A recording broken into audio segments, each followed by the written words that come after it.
రాష్ట్రంలో మరిన్ని వార్తలు వేగంగా సంక్షిప్తంగా.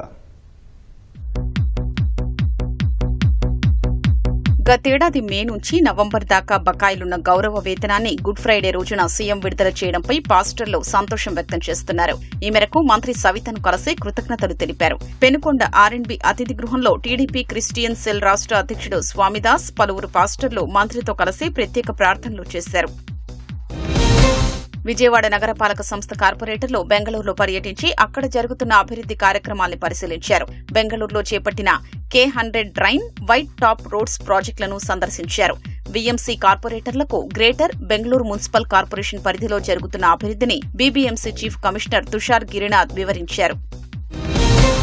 విశాఖలో వైసీపీ హయాంలో డిప్యూటీ మేయర్ అవినీతికి పాల్పడ్డారని జనసేన కార్పొరేటర్ పీతల మూర్తి యాదవ్ ఆరోపించారు. డిప్యూటీ మేయర్ శ్రీధర్ జీవీఎంసీని జేబు సంస్థగా మార్చుకుని మరిపాలెం ఉడా లేఅవుట్లో ప్రభుత్వ భూమిని బినామీతో కబ్జా చేయించారన్నారు. డిప్యూటీ మేయర్పై విచారణ జరిపి చర్యలు తీసుకోవాలని డిమాండ్ చేశారు.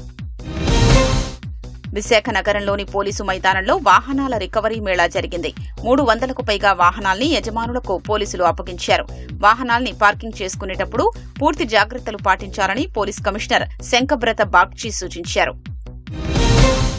కర్నూలు జిల్లా ఆదోనిలో వాహనాల తనిఖీలో 60 లక్షల విలువైన బంగారం బిస్కెట్లను ఓ వ్యక్తి నుంచి పోలీసులు స్వాధీనం చేసుకున్నారు. అతని వద్ద ఎలాంటి బిల్లులు లేకపోవడంతో స్వాధీనం చేసుకున్న గోల్డును వాణిజ్య పన్నుల శాఖ అధికారులకు అప్పగించారు.